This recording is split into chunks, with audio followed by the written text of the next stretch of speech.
I'm delighted to welcome you to NTU Singapore. Where you spend the next few years of your life is one of the major decisions facing you.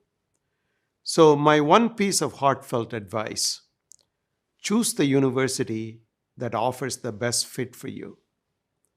Many universities may look similar, but here I would like to outline for you NTU's distinctive strengths and how they differ from the rest. You will be educated at a university that is recognized globally for its excellence in education and research.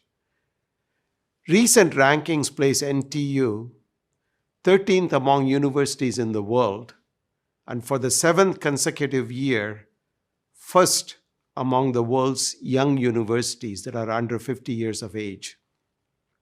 The COVID-19 pandemic has reinforced the role of universities in providing critically needed and timely information, scientific know-how, and support to policymakers and governments. We aim to be a great global university founded on science and technology, nurturing leaders, and creating societal impact through interdisciplinary education and research that we offer.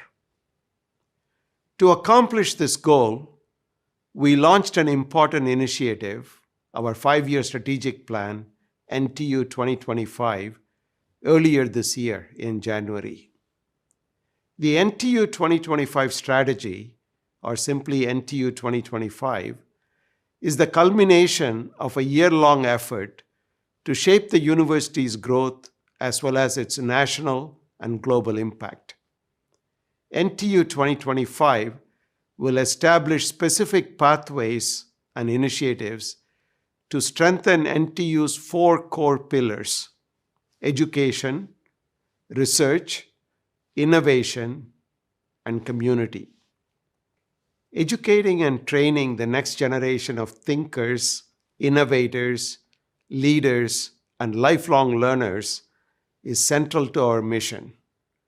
We will intensify our focus on interdisciplinary approaches across both education and research, and expand holistic learning opportunities for students through new interdisciplinary programs, new learning spaces, and models that tap into advances in the science, art, and technology of learning, new industry-relevant modular continuing education course offerings, and synergistic integration of NTU's unique strengths with the unique capabilities of the National Institute of Education, or NIE, and the National Institute of Early Childhood Development. Through this effort, the university will provide greater breadth and depth of intellectual, social, and cultural nourishing that prepare NTU students for impactful service and global citizenship.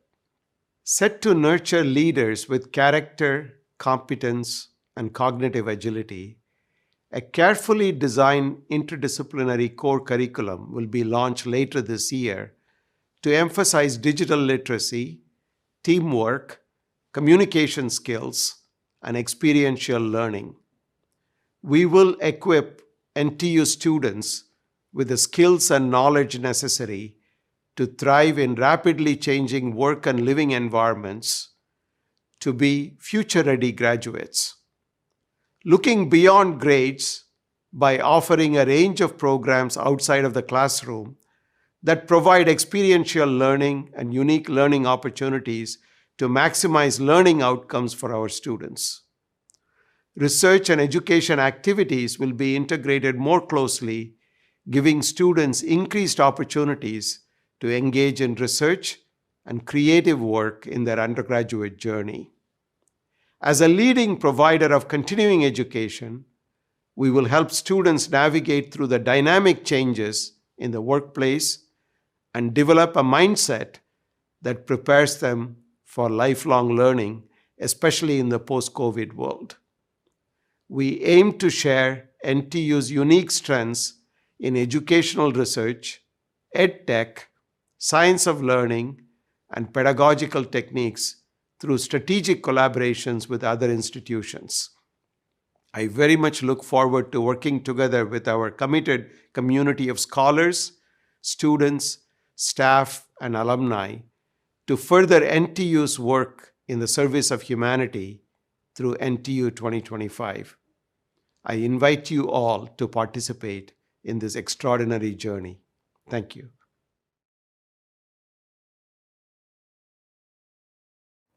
Good afternoon, everybody. Thank you for joining us at our SPMS Tea Party 2021. I hope the welcome video by our NTU President, Professor Subra Suresh, made you guys more comfortable after being offered by NTU. I am Ching Kang, a Year 3 undergraduate from the Division of Physics and Applied Physics, short form PAP. And I'm Justin, a Year 2 PAP student. And we will be your MC for today. In the next 2 hours, you'll be hearing from your future professors about what our Division of Physics and Applied Physics has to offer. For those on-site and online watching through YouTube Live, we welcome you to type in any questions you have through Slido at #NTUPhysics. Questions will be addressed at the Q&A session afterwards. Today's lineup is as follows. First up, Associate Professor Albert Chia, Head of the Division of Physics and Applied Physics, will be giving us an introduction about NTU physics. Secondly, Associate Professor Cheong Siu An, Deputy Head of NTU Physics, will be sharing with us about our academic program. Third on the list, we have a Year 4 undergraduate CN Young scholar, Michael Su, who will be sharing with us about his life at NTU. And last but not least, we have a principal lecturer, Dr. Ho Shen Yong, who will be giving us a mock lecture. Wow, interesting, isn't it? Without further ado, we would like to start off the sharing. Let us invite our first speaker for today, Associate Professor Albert Chia, to give us an introduction about NTU physics. Prof. Chia, please.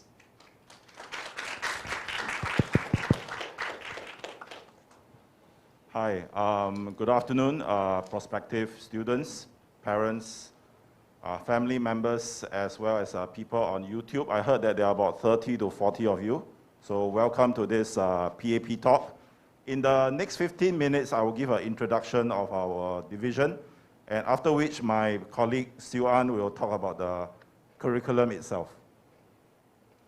So as you can see, PAP is part of the School of Physical and Mathematical Sciences, and we really have a lot of state-of-the-art setup for both our undergraduate labs as well as our research labs.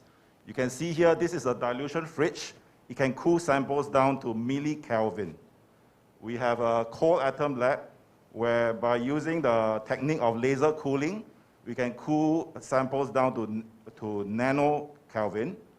And in the STM lab, we use a scanning tunneling microscope to probe the surface of materials, and after which we bring it to the angle resolved photoemission setup to, now I know why this is not so good.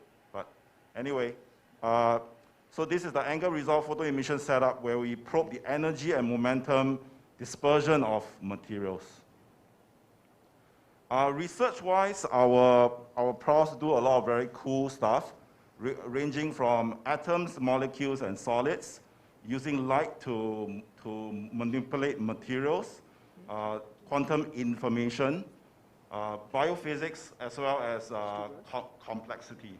So Professor Cheong Siu An actually does research on earthquakes and the stock market. In 2019, two of our professors got the Ig Nobel Prize. So the Ig Nobel Prize is a prize where they reward very unconventional research across the entire spectrum of physics. So it's not the usual pendulum experiment that you do in your A levels, or electricity experiments using crocodile clips, okay?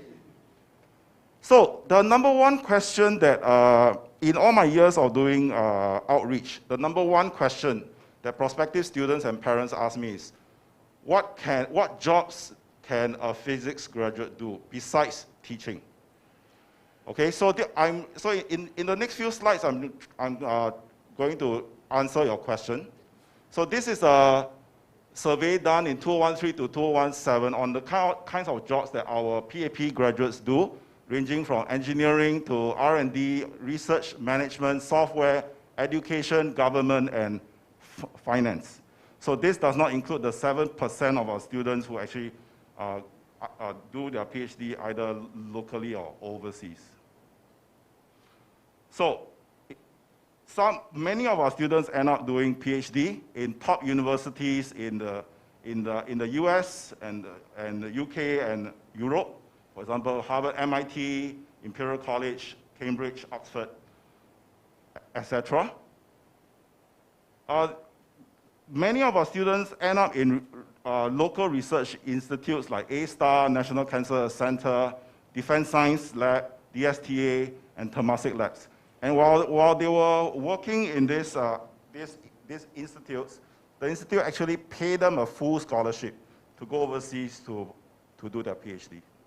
So we have an adjunct professor, James Lee, who actually does research on using X-rays and protons to treat cancer.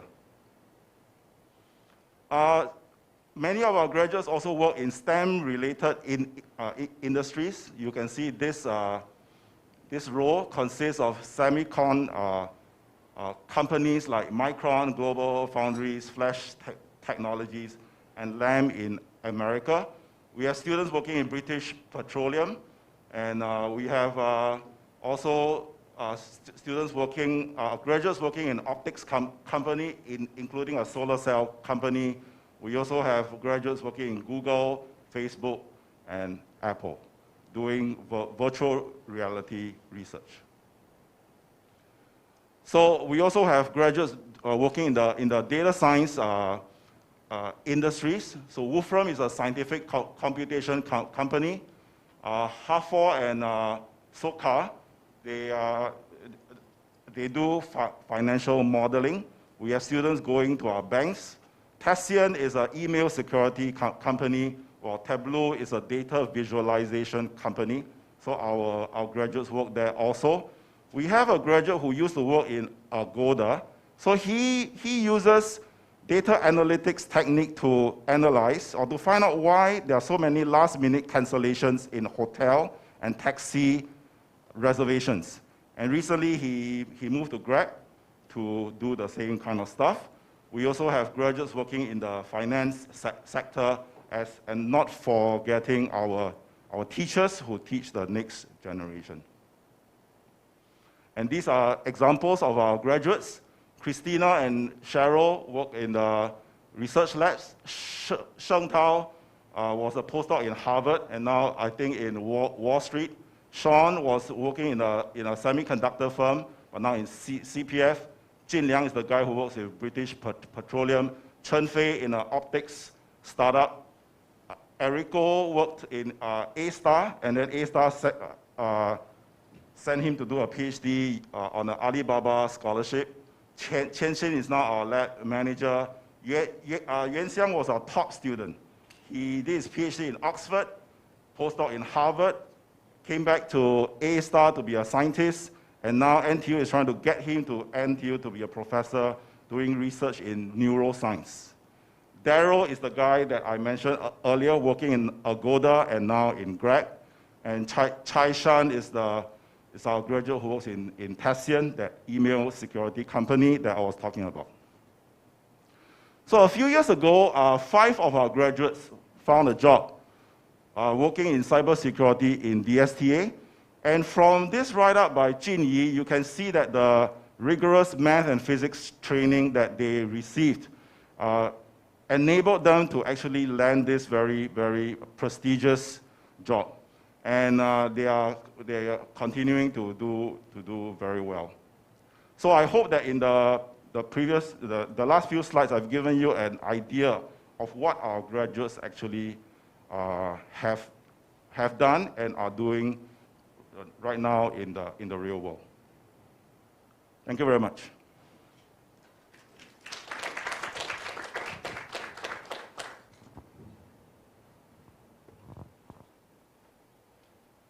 Thank you, Prof. Chia, for sharing with us what NTU physics grads do and what physics entails. I believe we are all a little more assured and excited. Before we move on to the next item on our program, I'd like to encourage you guys who are currently here or watching through online to ask us any questions through Slido at hashtag NTUPhysics, and we will address them afterwards.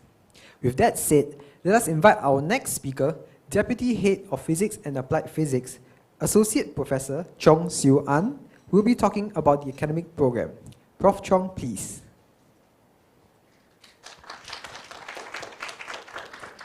Okay, so I guess you can hear me well. So thanks Albert for sharing a lot about our education philosophy already. So go to nearer to the center. Better? Okay, good. Okay, so something big happened this year. So if you watch the video by our president, you notice that something has changed a big deal for the coming year. And before this coming academic year, NTU students will just focus on their majors. And then after that, the rest of the academic units for graduation will be spent taking, Singapore-related courses, as well as some unrestricted elective where you can take anything you like. So from basketball to swimming to, pottery to photography, anything you like, or foreign languages. So that seems to be popular with our undergraduates. They like to take Korean so that they can understand the K-pop songs. Okay, but maybe guys are not that into K-pop. So this coming August, the first big component, of course, is the interdisciplinary collaborative core called the ICC. And then after that, then you can talk about the major requirements. And then we have a third component that is changed from unrestricted elective to better reflect, what we want students to do with these kind of academic units, and that is the broadening and deepening electives. So for the ICC, the university has a prescribed 17 AU that all students must take. In fact, all students, whether you're science, engineering, or humanities, you all take this 17 AUs. So here you will talk about you will cover communication skills, ethics, as well as employability. So there are courses that touches on employability. We also have a college core. So one of them is a communications course. And then the other two are internship courses. So from this coming academic year, internship will be compulsory for all students, all NTU students, including science students. In the past, internship is something that you take if you don't want to do your final year project. But from now on, everyone will have to do internship. You can do it over the summer, so 10 weeks, or you can do it over one semester, which is 20 weeks. Okay? And then major requirement, so all in all, we have 4 different degree programs. So the first one is pure physics. You will complete this by completing 62 core courses and then choosing about 13 prescribed electives. And then you complement that with 30 academic units of broadening and deepening electives. So one academic unit is roughly 1 hour of contact time per week. So if the student wants, let's say, if someone is crazy about physics, you can spend all 30 units on physics. Nobody's going to complete. The university will not complete. Of course, if you're not that crazy about physics, you can also start learning about other things that you feel might help you in later on in employment. We also have an applied physics track, same kind of requirement, same kind of distribution of the broadening and deepening electives. And then we have our double major as well as second major program. The first one is our physics with mathematical sciences. This is a double major program. You can see that the core requirement is now heavier. And then even the prescribed is also heavier. And because of that, we have to sacrifice a little bit in the broadening and deepening. In the sense that this is natural because physics and mathematical science already interdisciplinary. So you do not need to take other courses to be interdisciplinary. Same thing happens for our second major program, physics with a second major in microelectronics engineering. You can see that the core is very heavy, the prescribed elective less so. And again, the broadening electives only 7 AU so that you can learn some Korean to understand K-pop. So things like that, okay? So out of these kind of distribution, what kind of courses do you have to learn? So for that, let me first explain a little bit the structure of our course. So in the first year, all students take the same courses. So this is to build up conceptual foundation, both in physics as well in building up the foundation for maths. So in year one, everyone does the same thing, whether you are physics, applied physics, or PHME. So the only exception is the physics with mathematical sciences, where the students will, instead of taking the maths courses that are meant for physics students, will take the maths courses meant for maths students. Okay? And then in the second year, they continue that foundation building where they will learn the 4 key theories in physics, classical mechanics, quantum mechanics, electrodynamics, as well as thermodynamics. And then in year 3, they start to specialize. So then for physics majors, these are the people who are interested in questions like why is the sky blue, why are there 7 colors in the rainbow, you know, why things are this way instead of that way, as opposed to applied physics majors who want to understand how physics can be applied to modern day technology. And then you go on to year 4 with some specializations, and then you graduate either with a degree in physics or a degree in applied physics. And then for those people, those students who choose to do pure physics and they have a lot of time to kill, they can also then complete this double major in mathematical sciences. So effectively, this is the same weight as the pure physics. And then for those who are in the applied physics track, they can then do the second major in microelectronics engineering. So this is the course structure over the 4 years. But what are the actual courses that you have to take? And again, Albert has already mentioned that it's a good mix between theory, experiment, and computation. And then the courses, I can list all of them. So these are a lot of our courses. Most of them core courses. But if you just look at the name, you don't understand why, you know, our physics students are employable or in fact, you know, highly sought after in the working world. So the main takeaway, you know, after you finish all these courses, you actually acquire some skills, whether you know it or not. So one of them is content knowledge. If you want to be a physicist, you should know the physics that you have learned. Okay? But more importantly, you have also learned a lot of different skills, like solving differential equations, like running simulations, Monte Carlo simulations.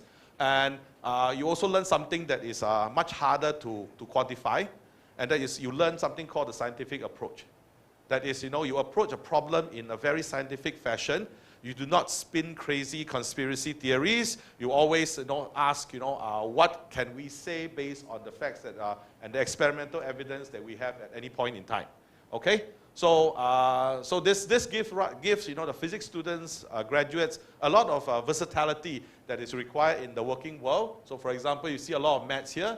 So, mathematics is something that physics graduates would have. And then, of course, you see data down here. So the data ability to deal with data comes from the exposure to lab courses. So we have 1 lab course every semester until year 3. So our students are very competent in collecting data, analyzing data, and presenting conclusions based on those data. And of course, our students also have to go through 2 semesters of a programming course. But also in some of the courses, we have programming assignments in the homework or in the tutorial. So these 3 pillars of strengths give the unique competitive advantage for a physics degree program in the working world. Okay, so employability, Albert has already touched on it. So I add on something that he has not talked about. We also have a cooperative education program.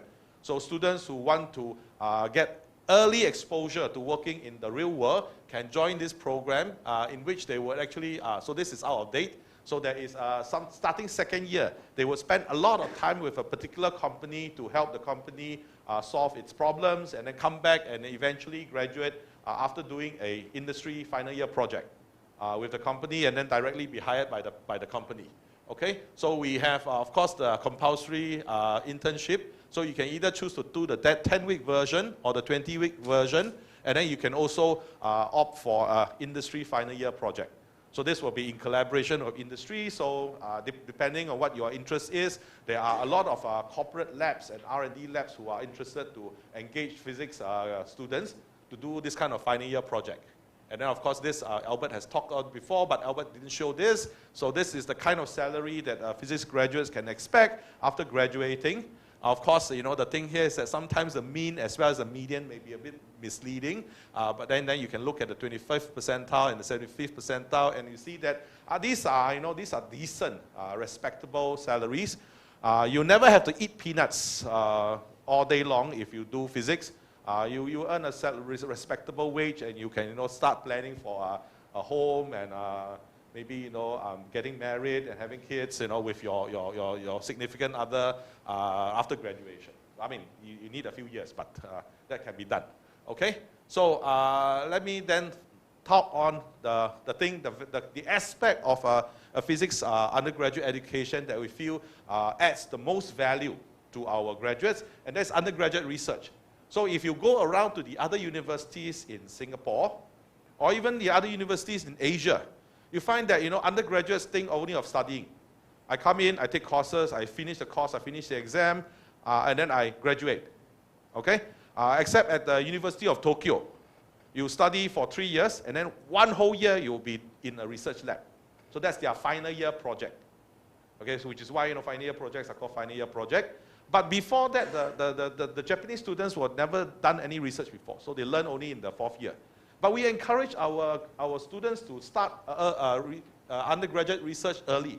So either in these frameworks, Eureka, the Eureka program, or the Odyssey program that is for our school only, or taking a course in making and tinkering, and Shen Yong is the instructor for that course. So here students get to develop very interesting things like releasing a balloon to go high up into the air and sucking down the cold air and stuff like that. So this is actually the exhibition for the making and tinkering course. And then if, of course, if students wait too long, then they eventually may have to do research only in the final year. So this final year project can also be done overseas. So for CN Young students, this is a paid option. So the CN program will pay for them. For our own students, if they want to do this overseas, they have to go and make contact with the professor overseas, and then they have to pay out of their own pocket. Okay, so the school is not responsible for their financial financing of this final year project overseas. And of course, it is also possible to do a final year project within the framework of Eureka. And then I'd like to highlight these 2 gentlemen down here. This is Edward, he's one of our first students in our first batch. He's an Indonesian student, so he has a bond to serve in Singapore. So after he finished his bachelor's, he stayed on for a few years, helping some professor do research in the lab and clearing the bond. After finishing the bond, he went to MIT to do his PhD. Okay? And his professor in MIT was impressed by him. Because as a first-year PhD student, he's already behaving like a postdoc. A postdoc in the US is someone who already finished a PhD, knows how to do research, knows how to write papers, and knows how to teach other PhD students. So he can do all that. He can even help organize conferences for his professor. So after he graduated with a PhD from MIT, he was looking for a faculty position to become a professor. There wasn't any good universities that were making him offers, so he went to Facebook to develop those kind of ocular devices. So augmented reality device. So he find that to be more challenging than working, I guess, for lower ranked universities in the US. And this is Ali. So he is also an Indonesian student. He doesn't have a bond to serve though, because he got this very special scholarship. But he still stayed on to do a little bit of research before going to UC Berkeley to do his PhD. And then after finishing his PhD, he joined LAMS Research to do research into optics as well as semiconductors. Okay, so this is something that is not really happening right now, which is overseas exchange, because of this thing here. You know what this is, right? This is a COVID-19, this is a SARS-CoV-2 virus. And it used to be that we have lots of partners, exchange partners, that you can see over all the continents and many others.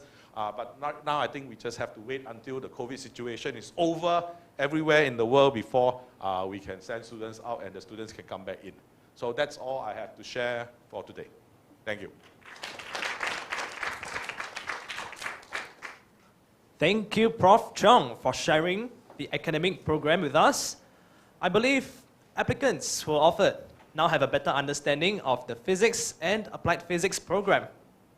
Having heard all that as an applicant of the Physics and Applied Physics program, you may still be doubtful about joining or have some burning questions.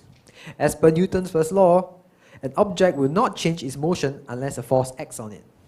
Therefore, I urge you to take this opportunity to ask any questions you might have to Slido, and we'll address them afterwards. With that said, let us put our hands together for the next speaker, a current Year 4 PAP undergraduate, CN Young scholar, Michael Su, who will be sharing his life in NTU. Over to you, Michael. Thank you, Chikang.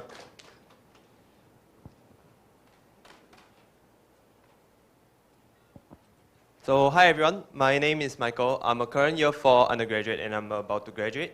So today what I'll be sharing with you guys on Today what I'll be sharing with you all is about my non-academic undergraduate life in NTU. So I'll be sharing about co-curricular activities, about everything that has to do with a lot of non-academic stuff. So let's go through in chronological order. So when I was in freshman, I joined the freshman orientation camps. So this was for my hall. So in NTU, you have different halls of residence that you can join to stay in their halls. And I was in the Crescent Hall. So we organized, I joined various events such as, freshman orientation camps. We even had hall cheer fights, so on and so forth. And we also had beach days and as well as other things. So on top of hall freshman orientation camps, I also joined this thing known as Cultural Activity Club Orientation Camp. So there are many different clubs in NTU that you can join, and each of them offers a freshman orientation camp so as to induct you into the university program. So this was one of the big 4 university camps, this one being the cultural activity clubs. The other one is the sports camp, as well as we have the welfare service camp. The last one being the union orientation camp, UOC. So when I went on to year 2, I joined as the orientation group leader, OGL, and I became the freshman's leader. So I brought them into university and I inducted them into the life in NTU. So this was me here, and we also had various photo shoots and as well as beach days. We also have senior camps so that we can prepare ourselves to lead these freshmen into university life. So this was our beach day. So on top of that, for me, I'm a very arts-oriented person on top of being a physics student. So I like to play the guitar, and I joined the hall jam band in Crescent Hall. So that's me over there, and we will have performances in hall, and we also have events such as open jams. So I'm not sure when you join whether the situation is still like that, but back then the events are like that. So currently the hall still organizes some, for example, open jam sessions, but most of them are done virtually. So in the future we expect, for example, things to go hybrid. So there's a combination of physical and virtual. The freshman orientation camp as well, there will be a combination of virtual and physical. So these are just some of the various events. This was for a Halloween event, and this one is when we performed at the supermarket outside of, the supermarket inside NTU. So we also performed for open house and various other events as well. And this is a small snippet of what we did for our performance.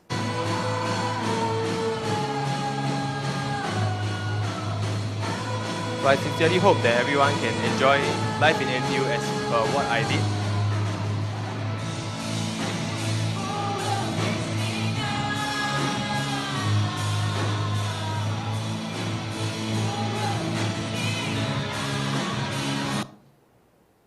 So this was another performance, which is called Fuse. So Fuse is the annual event organized by the school for all the hall jam bands to compete. So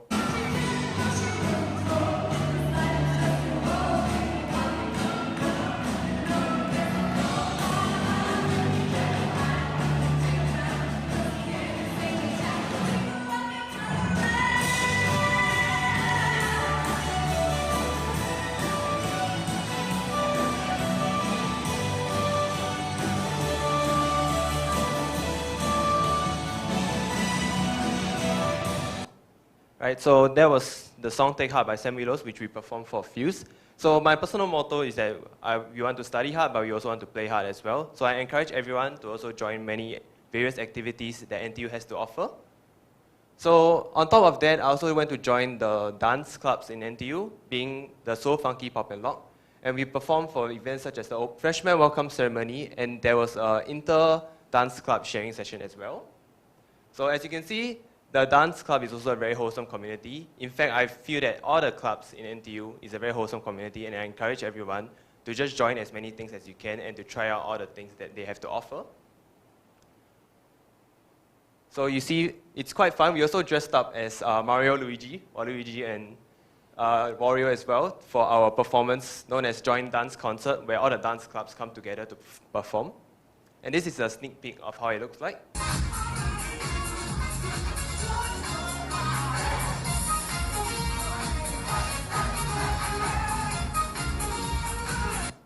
Yep. So I do think that they will continue organizing these. So because this year there's also a joint dance concert happening, and I do foresee them to continue organizing these events in the future. So lastly, I also joined the Crescent Hall Student Council. So what we did was that we organized various events for interactions with the hall residents and to ensure their welfare as well. So for example, we had one event where we ordered Krispy Kreme, and we told the residents, if you come down and share any concerns that you have, we will pass you one donut. So that's quite interesting. So we also had other events. And for, as Prof. Chia and Prof. Chong mentioned, I'm currently in the CN Young Scholars Program. And they offer a myriad of activities as well, so to ensure our welfare and well-being. For example, they organized a Halloween event known as The Purge, where we just came down to enjoy life and have fun. And we also had dinner and dance over here. And this was our dinner and dance back then. So for the making and tinkering course, as previously mentioned, there are many things that you can do and you can build. So for my team, we built a foldable lunchbox using silicone over here, which is quite interesting. So lastly, the CN Young also allowed me to go for an overseas learning trip. So for me, I went to the CERN, which is at Geneva, Switzerland. And I went to visit the Large Hadron Collider and get to see how these things even operate in the first place. Because when I first heard about the Higgs boson back in 2012, I was quite fascinated. And when I actually went to step foot inside the CERN, I was very in awe. I also got to meet the famous professors, Prof. Albert de Rock and Prof. Jonathan as well. And this was us hiking at a nearby mountain near CERN. So these are some of the videos that I took when I went to CERN. So that's the main facility over there. And this is one of the labs they have inside CERN. And you can see all the various panels they have and computer screens which displays all the various facilities within CERN. So on top of that, I went for an exchange semester at the University of Glasgow in UK. So prior to going to the University of Glasgow, I went for a pre-trip first to Norway. And in short, it was a very beautiful experience. I get to see a lot of different things. I went to climb the mountain known as Trolltunga. It was a 21 km hike, and we had a lot of fun. So for the University of Glasgow itself, it was an eye-opening experience as well, because you get to experience how it's like learning in an overseas environment, and you also get to interact with a lot of other people as well, and you get to experience things that you don't usually do in Singapore. So I sincerely hope that once it's your turn, you also get to experience how exchange is like. So for example, in the University of Glasgow, there are no tutorials. There's only lectures. So that is one very interesting thing that I got to experience. And that's about it for my non-academic university life. So now I'll be sharing about what I did in physics. So just now, Prof. Chia mentioned about the electrostatic experiment. So this is a video showing how it's like. So if you focus on this part, you'll start to see there's a spark eventually. So the video will zoom in later. So as you can see here, there's a spark here. So you can get to do all these kind of very fun experiments in physics in NTU. And on top of that, I also got to take part in research. So my research focuses on ultra-cold atoms. And I got to conduct my research at the Center of Quantum Technologies in NTU. And I also did some poster presentations for networking as well, which was quite a fun experience. And currently, I just finished my final year project a few weeks ago. And I'm more of a hands-on experimental type of researcher, so I like doing all these kind of optical stuff. And I get to see a lot of progress made as I'm continuing with the experiment. And it was quite an eye-opening experience for me as well. So that's all I have to share. Thank you very much.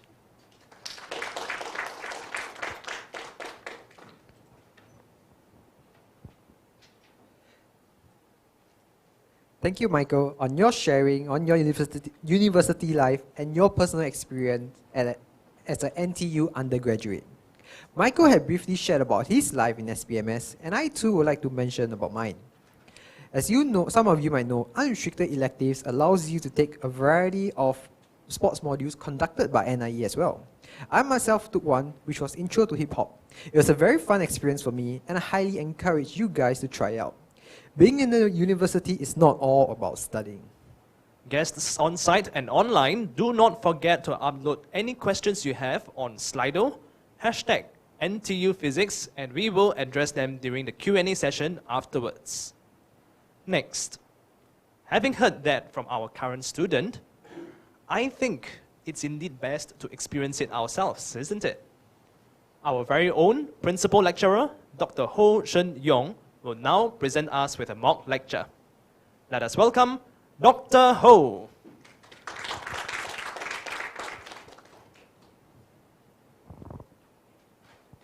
Hi everybody, I'm Shen Yong. My students call me Dr. Ho. So I'm going to get this set up first. Okay.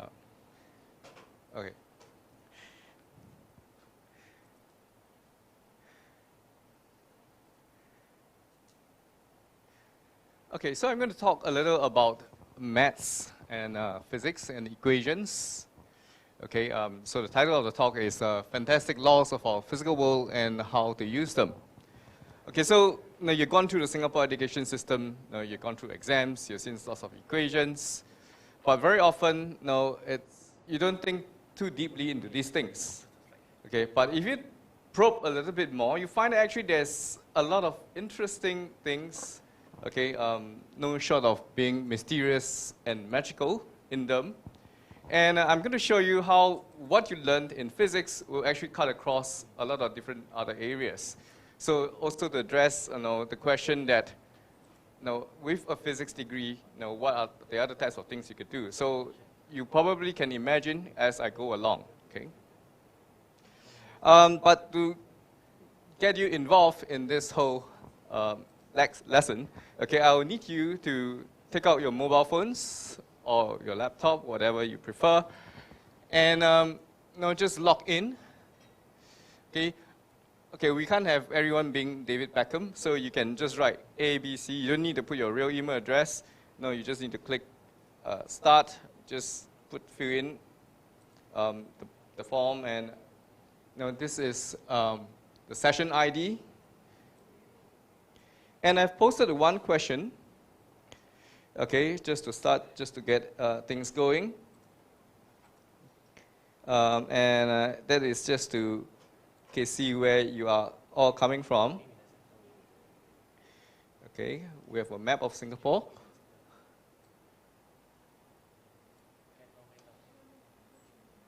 Okay, unfortunately it's a little small here. I don't think I can zoom this in. No, okay, so the green dots show where people are from. Okay, so far I only have, not that many people have joined. Okay, let me just refresh this.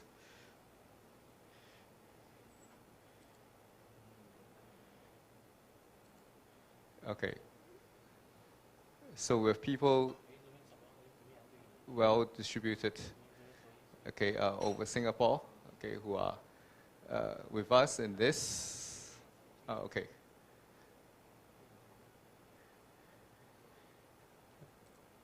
Okay, I think I'll let this run in the background, okay, and then I'll continue with the talk. Okay, so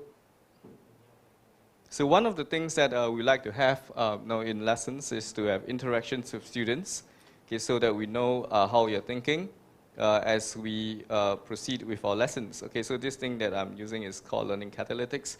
So quite a number of courses use this device. Okay, let's move on. Okay. Sorry. Okay. So this little lesson is divided into 4 parts. Okay. So the first part is we're going to talk about quantities that change with time. Okay. So I want you to use your imagination. Okay. Again, I'm going to pose you the question to think of quantities that changes with time. Okay.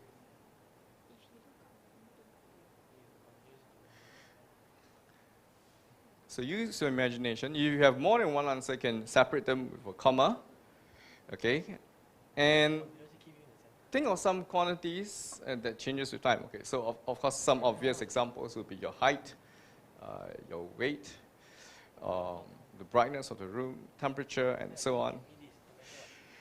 Okay. So I'll wait for a while. I think we are sort of a little ahead of time, so I'll give you more time to key in your answers, and just like to take a look at what you think are some of these quantities that change with time.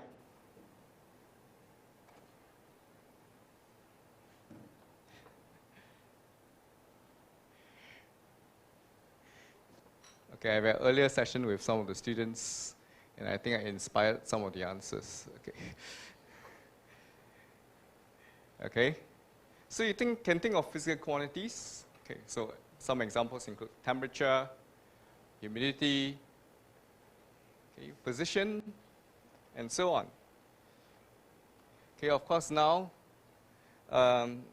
one thing that changes with time that we are very interested is a COVID infection rate, the number of people who has got COVID-19. Okay.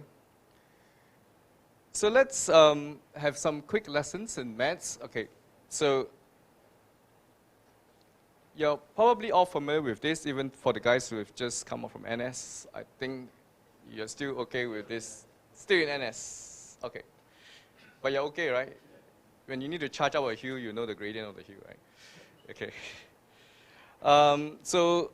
So I often joke with my students, you have a problem visualizing the mathematics, you always change the variable to money. For example, if this is how your salary is going to change with time, now it's going to be going up in a straight line, and if it's steeper, now you'll be increasing at a faster rate.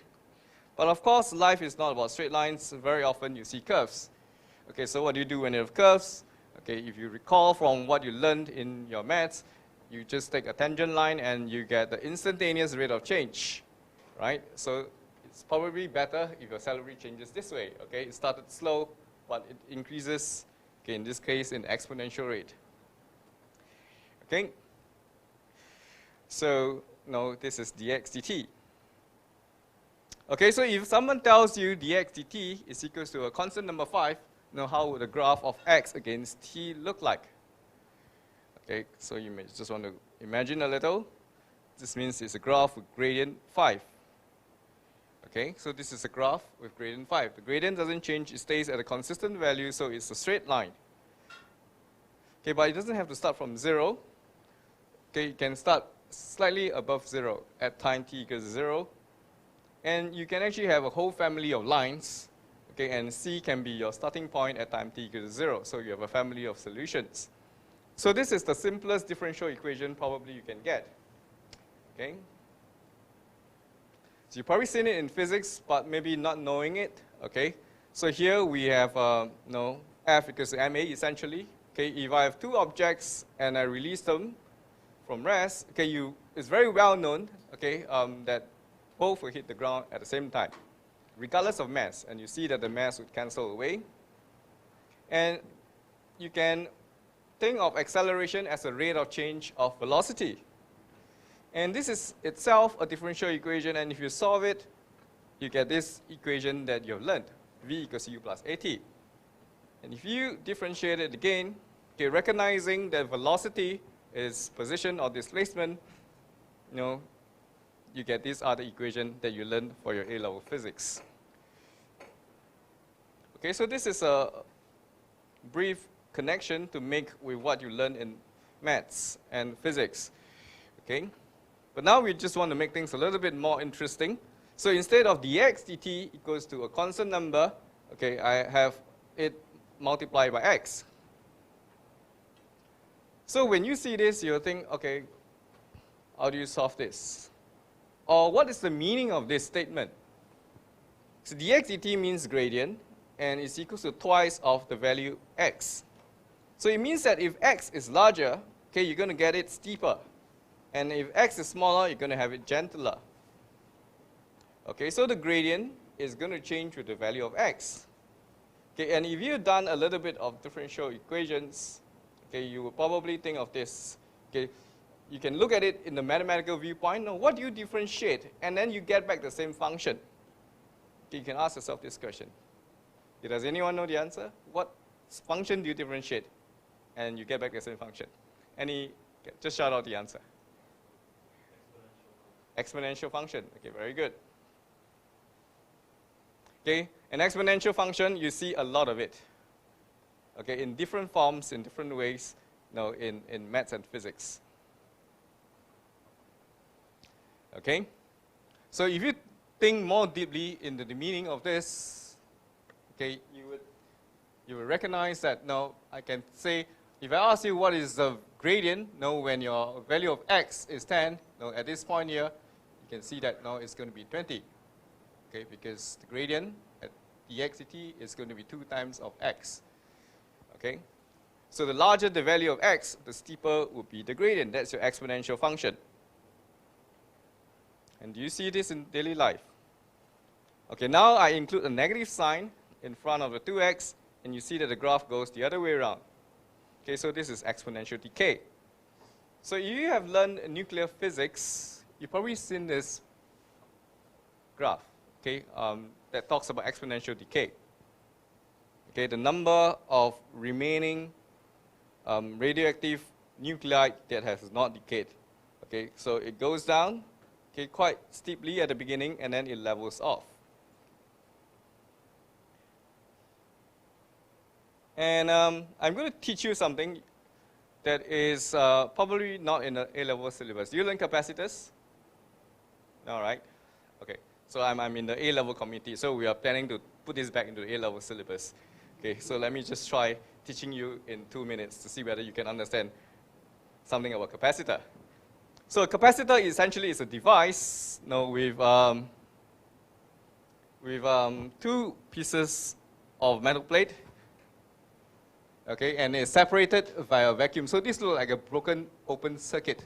So, and you connect it, when you connect it to a battery, okay, so originally it's neutral. So what it does is it's going to draw electrons out of this neutral plate. So this becomes electron deficient. So as a result, it becomes positively charged. And it's going to deposit electrons on the other side. Okay, so one side you get plus Q charge, and the other you have an equal and opposite minus Q. Okay, of course, if you put a battery with a large voltage, you're going to get a larger charge. Okay, and depending on the design, you can store different amount of charges. Okay, so here we define C, okay, is equals to Q divided by V, or we can write this as Q equals to CV. Okay, so this is a charge storing device. Okay, and you can actually play with it. You can arrange it together with a resistor. Okay, and then you can charge it up. Okay, so here I'm going to just quickly show you. I have a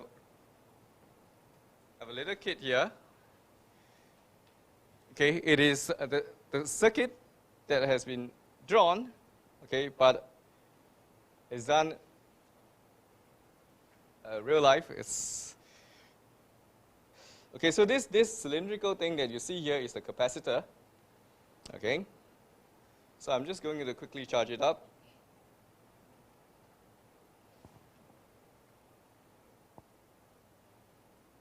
Okay, I just need to touch it, and it's almost done. Okay, and one thing interesting is that now I'm going to discharge. Okay, if I just discharge it very quickly. Okay, so all the charge, the energy that is stored in the capacitor has been dumped onto the LED light that you saw. You saw the blink went off, right? Okay. So here we have 3 different resistors, okay? And you have a capacitor. And if we analyze the equations in the circuit, you see that actually how the brightness die away depends on the resistance. Okay? So now I'm going to just quickly charge it up again. Okay. And okay, I'm going to choose the middle one. Okay, maybe I'll turn the light away so that you can see the effect better.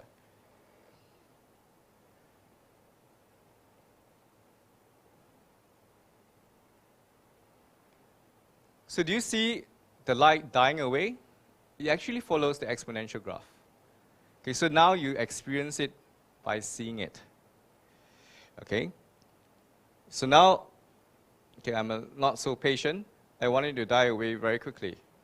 Okay, sorry, let me just.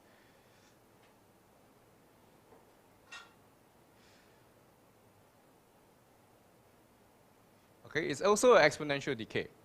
Okay, but the time for it to die away is much more quicker. Okay, because this is a smaller resistance.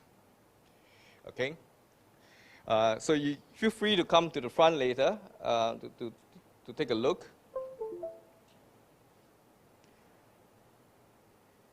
Okay.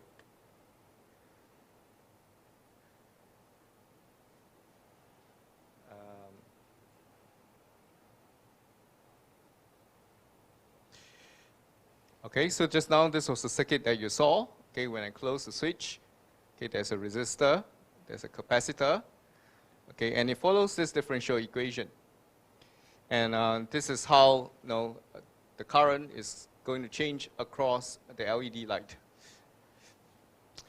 Okay, so it follows the exponential decay. But of course, you want to be very detailed and accurate. It's actually the square of the current, but essentially the square of the exponential is still exponential. Okay, so we've seen very different systems following the same set of equations, following the same function. Okay, we have the radioactive, which is about your nucleus. Now we have a circuit that follows exponential relation. Okay, you can also even go to chemistry. Okay, so this is a first order chemical reaction. Okay, so the rate of reaction is dependent on the concentration. Okay, there is for the chemical in question. Okay, so can I assume all of you did H2 chemistry? You did. Okay. So now I'm going to play around the equation. In front of the minus 2x, I'm going to add a constant, and your graph flips. Okay, this is a solution. Okay, and then depending on the constant that you put, okay, the shape is exponential, but it levels off, okay, at a certain value. Okay, so here we have dx dt is equals to a constant minus 2x. Okay, on the next page, I'm going to show you something similar to what we have. Okay, so here, instead of dx, we have dv dt is equals to a constant minus b times v. Okay, so if you do a comparison between the two, I hope you can see the similarity in form. So this is another system. Okay, so here we are releasing an object, okay, in air.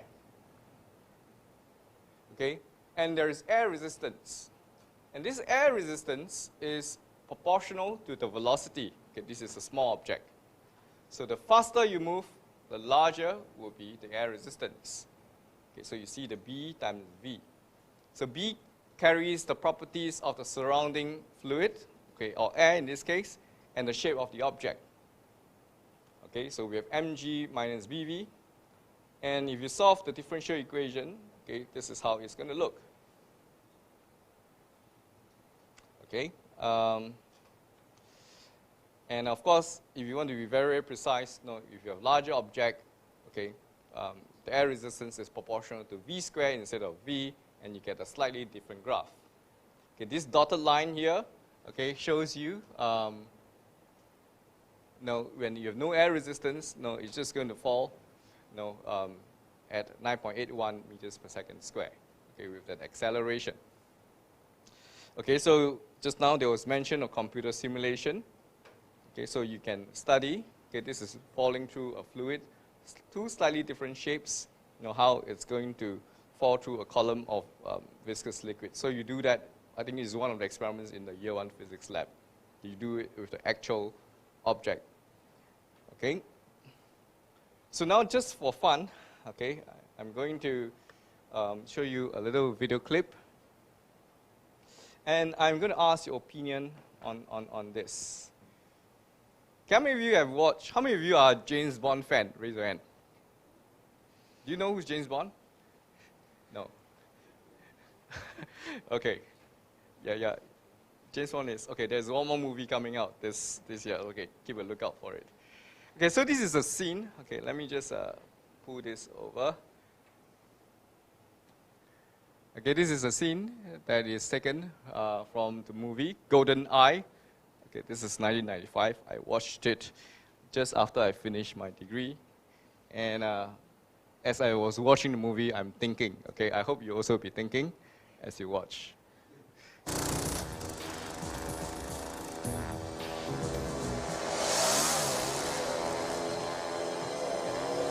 You watch carefully. So the plane got off the cliff first, followed by James Bond on his motorbike.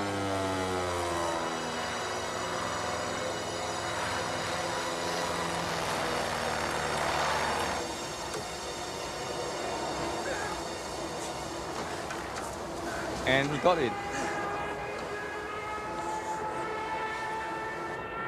and like good all good action-packed movies. Okay, he made it.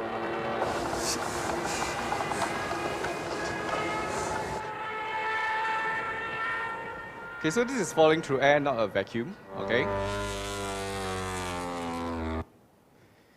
Okay, so I'm going to take your opinion again. Okay. Let me just organize myself. Okay, I want to ask you, what do you think of this? Do you think this is possible? You have a plane flying off the cliff first, and then you have someone coming on later. Okay? So is it possible that he can catch up with the plane?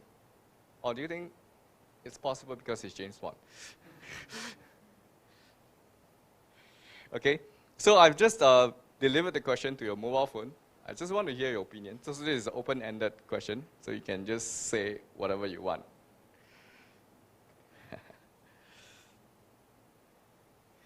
Okay, we'll see your response. Okay.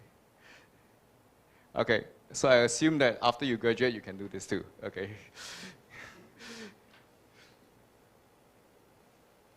Okay, let me enlarge this so that our friends can see.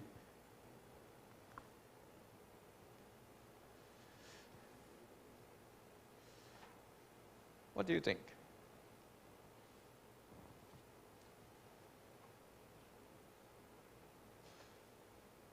Okay, maybe I should let you watch the clip again, carefully. Okay? And you make a decision again. Look very carefully. The motorbike is fast, has overtaken James Bond. This is no cut and paste, and he's actually catching up here, actually. And look very carefully his arms. Okay? He's doing something very deliberately with his arms and his legs. Okay, and here he spreads it out. He's actually trying to slow himself down. Okay, but why does he need to slow himself down? Okay, after this, I'm going to ask you to draw a velocity time graph of James Bond. Okay? Okay, so let's see if we've got more responses. No, he's too, he isn't thin enough. Okay. Okay, air resistance, okay. Physics doesn't deserve James Bond. Well, we'll see. Or is it the other way around? Yeah. Okay, so keep the answers coming. Okay. So I'm going to, as I've said, I'm going to ask you to plot a graph. Okay. So next graph, next question is this. Okay, if the velocity time graph of a plane is going to look like this.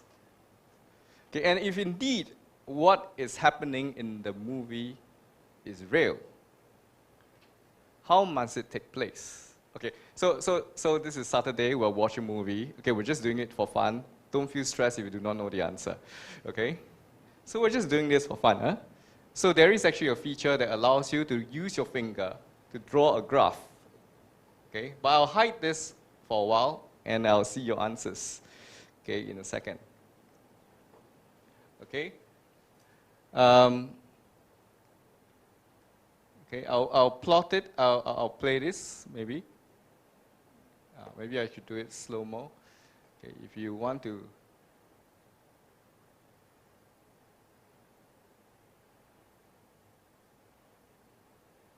Well, plot his vertical velocity with time. Okay, you can do so. Okay.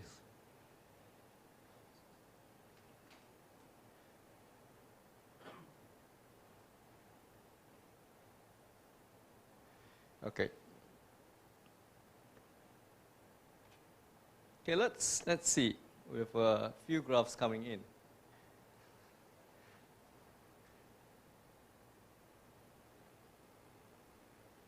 Not bad. Who do this? Okay. Okay, sound effect.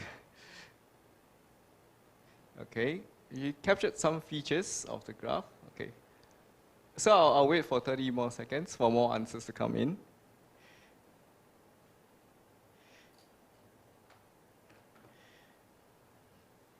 Okay, so usually I do this with I teach engineering physics students, so usually I do this with the students. And it's actually quite fun, okay?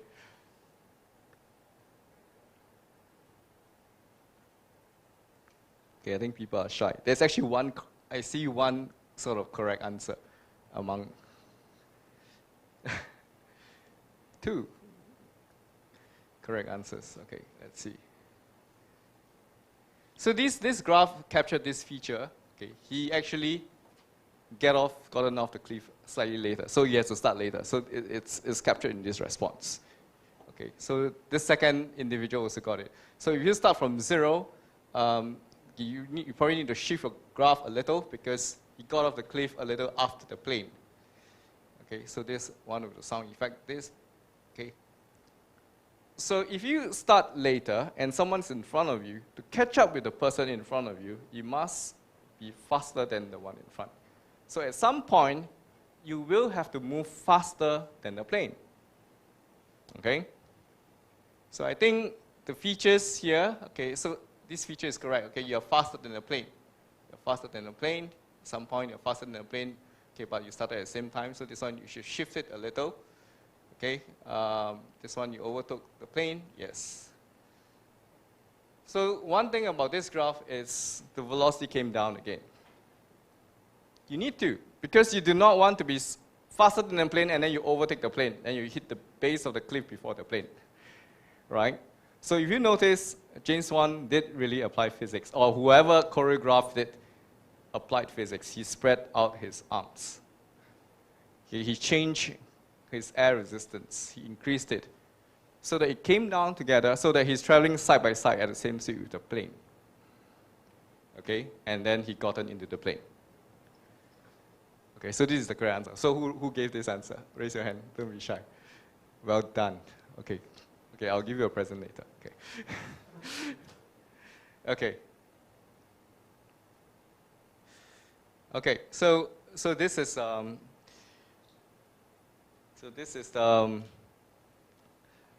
answer. Okay, let me just go back to my slides again. Okay, good. So there are quite a lot of fun things that you can do with technology nowadays. Okay, now when I first started teaching, it's even very hard to show a video. Okay, so now I can't. Okay, good. Okay, let me just hide this. Okay. Yeah. So this is all the notes that you can take note of this imaginary discussion. And of course, the area under the curve for James Bond and the plane must be the same because they travel the same vertical distance at the point that you got in. So there are quite a few things to think about. Okay. So I hope you get some fun.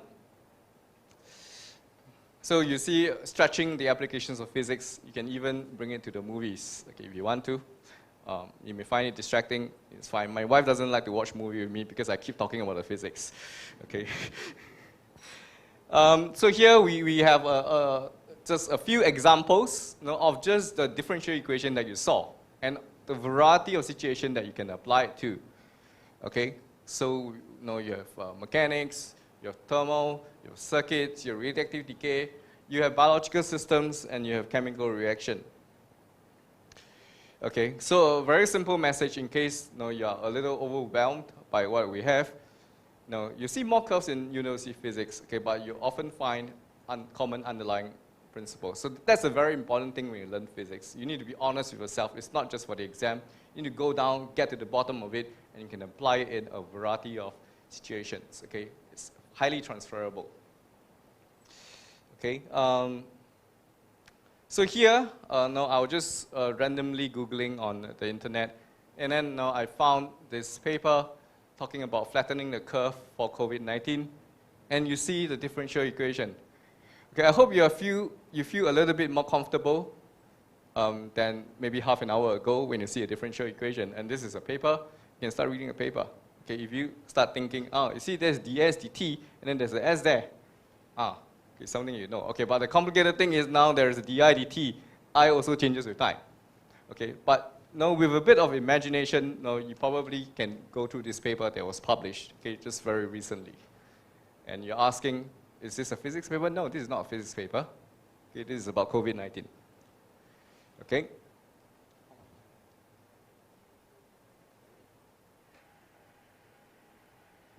Okay, I have 5 more minutes, so I should try to finish quickly.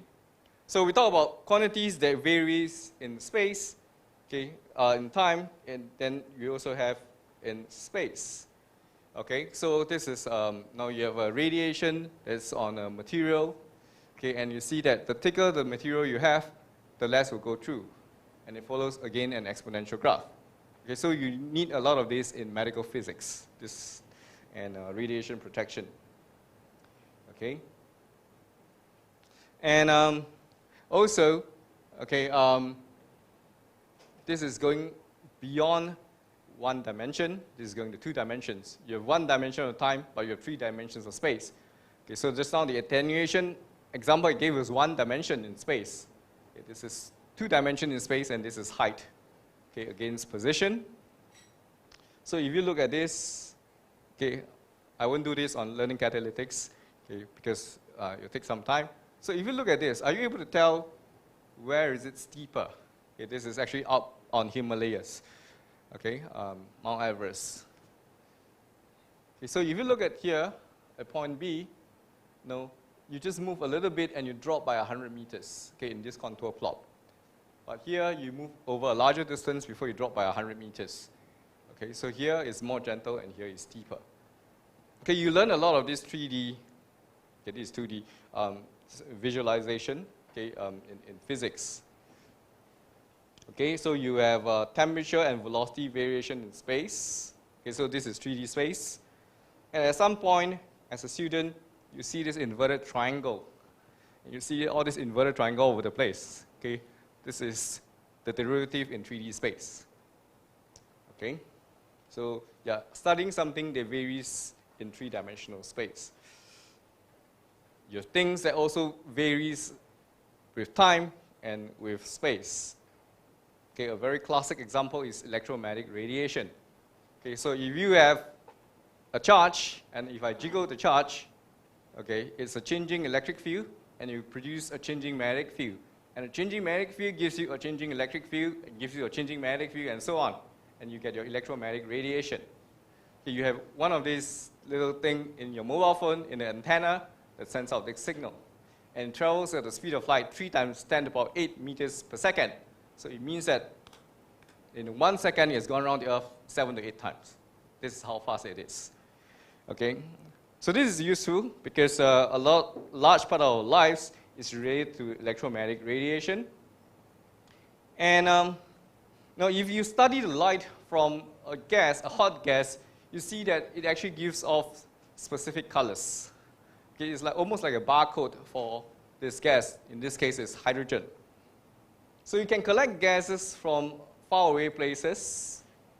Okay, without going there, maybe this is collected from a star. Okay, this is from the sun. But you can collect from stars like light years away. Okay. Without going there, you can actually know what elements are present in those stars. Okay, and of course, okay, on the topic of quantum, okay, this is what we just now was talking about, the emission spectrum in quantum physics. Now, you also learn a lot of quantum physics, okay, and this is a nice thing. So here I'm actually comparing physicists with the chemists, okay. Okay, but didn't want to make the joke, okay, but here we can change colors, not by using different compounds, which is very hard to predict. You can just change the size of the quantum dot, and you can actually tune the color accordingly. Okay, so physics is very powerful, okay, if you know how to use it to your advantage. So quantum dots, okay, if you know, you have it in your iPhone and some of the TVs, they use quantum dots. Okay, so the quantum physics that you use is not science fiction, okay, it is technology. Okay, so this is used as a biomarker. Okay, we'll talk about space, we'll talk about time. There's one thing that you cannot run away with when you talk about space and time, and that's relativity.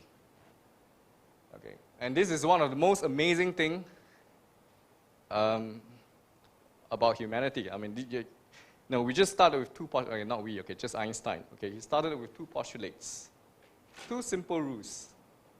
And you try to deduce all the possibilities from these two simple rules, okay, about nature. And from there, you derive length contraction, time dilation, and you end with E equals mc squared. Okay? So in our life, you also have very simple rules that you can deduce many inferences. Okay, so in the context of COVID, you have mask wearing and not wearing masks. Okay, so that's like a postulate. Okay, if we don't wear masks, okay, there's a whole series of consequences that follow. Okay, or if you take the vaccine, there's a whole list of consequences. So the deductive and inferential skills that you obtain from doing physics, okay, you can transfer it in other areas of life. Okay, so that's all I have to say. Okay, I hope you learn something useful. Okay, thank you.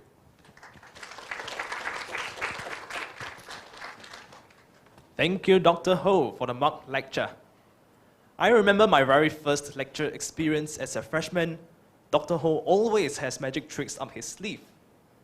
Having spent almost 3 years in physics, my experience watching action movies or Tom and Jerry was never the same. As we are nearing the end of our sharing of the division of physics and applied physics, we will now have a Q&A session via Slido to answer some last remaining questions that you might have.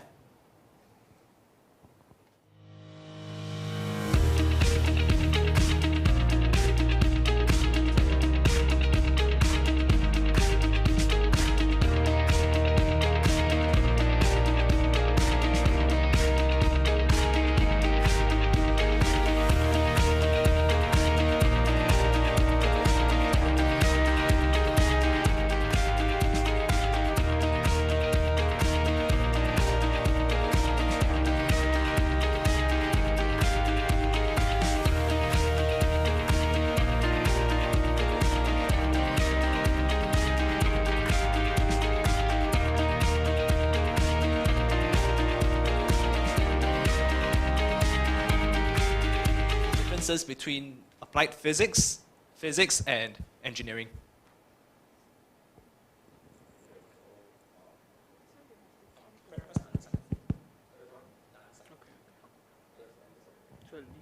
Hello. Okay. So the difference between applied physics and physics is mostly in the courses, and it also only starts in year 3, more or less. Now, the difference between physics and engineering is greater. It depends on what kind of a person you are. Are you the kind of person that wants to take a piece of knowledge and actually make something useful out of it? Or are you the kind of person who are interested in looking for new knowledge? So if you are the latter, then you should come to do physics. If you are the former, then you should be applying for engineering. Because actually there's not enough good engineers in Singapore. So people who have no strong interest in making things should actually tap into that aspect of their talent. Unless they think that they are good in both, then maybe I don't know what is the correct solution for that. Okay, I have 2 points to make. Whether you are pure physics or applied physics graduate, it doesn't limit you in the kind of jobs you can do. So our pure physics graduates also can find jobs in industry. Our applied physics graduates also can do PhD. So from the statistics that we get, there's really not much difference in terms of job prospects. The only difference is your personal inclination and your preference. Yeah. The second point is the about engineering. We also have physics professors who are very, very closely connected to the semiconductor industry. In fact, recently our professor Liu Wenxiang got a $120 million grant with Global Foundries, right? Global Foundries, $120 million, and he's the sole PI. That means he's the only principal investigator in this project. And so he has very close ties with Global Foundry. His PhD students, his students get jobs in Global Foundries, and then global foundries sponsor their PhD studies. So the line between physics and engineering is not as clear as you think. Yeah. And maybe I just add that, why is Global Foundry providing money for a physics professor? Because they are not developing current technology, they're developing the new technology. Because Global Foundry is actually losing the race against other semiconductor companies. They are investing this 120 million so that they can get a head start in something new that the other semiconductor companies don't have. Otherwise, you're always playing catch up. Yeah, and the technology that he's developing is called a ReRAM, the resistive RAM.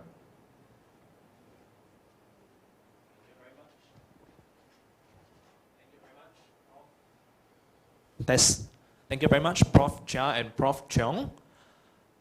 Ladies and gentlemen, I just want to point out that the questions that you see up there are some of the frequently asked questions. If you have any questions that, as you reflect back on today's session, you want to ask any profs or even myself and Michael questions, you can go to this website and with this hashtag, and then we can ask some of the more burning questions that you have instead of the frequently asked questions. For example, just now I was interacting with some of you. I think one of the questions that they had was, can someone with a degree in engineering come to a master's in physics and vice versa? Over to you. Sure, you can do multiple master's degree. We are not going to stop you. Really, yeah. Yeah, another thing about this, this engineering question is that, as you can see in Siwan's talk, we've recently launched the degree in applied physics with second major in semiconductor engineering, in microelectronic engineering. And that course curriculum is developed by none other than Professor Liu Wenxiang, because he's very familiar with physics and engineering. So that shouldn't be that is a good thing for us.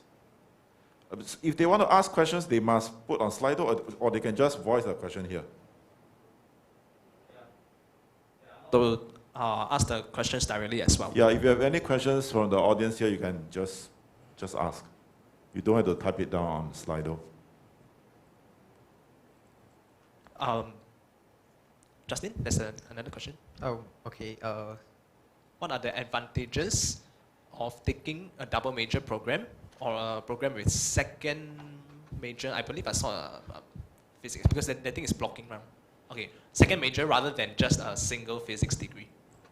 So I repeat again the question for everyone. What are the advantages of taking a double major program or a program with a second major rather than just a single physics degree? I guess that depends on what you want, right? So if you want to take all the courses in a double major program, you can go ahead and take it without actually having to enroll in a double major program. But of course, some people want it to be reflected in their transcript, so that next time when they go and look for a job, it might be advantageous. Although what I would say is that the PHMS is not that advantageous for job search, but may be helpful for application to PhD programs. Because then, when you submit a PhD application, the university you're applying to see that, you have completed a full degree in physics and a full degree in mathematics, and you're trying to do a PhD in theoretical physics, so you have all your bases covered. So maybe we should give you a chance to come in. But in general, so the double major and the second major program is just to help you, guide you in choosing your courses. You could always do it without them, and you can do it within the context of a single major, because you have 30 broadening and deepening electives. So let's say a physics major could actually spend all that 30 into taking maths courses. So that will be just as the equivalent of a PHMS, without you being actually conferred a degree with the PHMS second double major. So a lot of these are on paper. It is to help guide your choice of courses. because sometimes we do see students choosing random courses. I mean, truly random. So beyond those courses that they cannot choose, the rest of the things are just random. And in places like US, where actually the major requirements are a lot less restrictive, there are people who have done a lot of courses but cannot graduate because they don't amount to any major. So this kind of thing happens in the US with the liberal arts kind of education system. But in Singapore, we are more structured, and we add further structure to help students pick their courses more carefully. Thank you very much. If you are on Slido, I believe you have the ability to give a like so that we have the, we get an idea that there are more people interested in a certain question. Okay. So the next question: how are lab sessions conducted, and what will we be learning from the lab sessions? Chin Kang, this session is how many minutes? Until I see the last question. Okay. Because if you want to go through all the questions, maybe each question we just give a very concise answer. Sure, maybe give it to 1 So, minute. Astrophysics, the answer is yes. We have courses in cosmology. We have courses in high energy physics taught by a senior lecturer. And we have actually, when we were talking to this senior lecturer, Ming Li, we actually asked him to incorporate some astrophysics content in his current cosmology course. We also have, pre-COVID, we also send our students to CERN together with the CN Young students, so they actually go there and actually do a semester, right, of research, like Ian. That is it's exchange. Okay, exchange. sorry. Okay. Is there a concentration in quantum technologies? A second major in quantum technology is being developed by none other than Prof. Cheong. But however, although the second major is not up yet, we already have some courses in, we already have a third-year course in quantum information, and a fourth-year course is now being developed also in quantum information by our new faculty, Nelly Ng. Thank you very much. No, there's a top one. What labs above this? Labs, lab courses. So we have physical labs. Yep. So you will find them very different from the labs you experience in your JC, because we don't just do simple pendulum. We make you do all kinds of measurements that are relevant to the courses.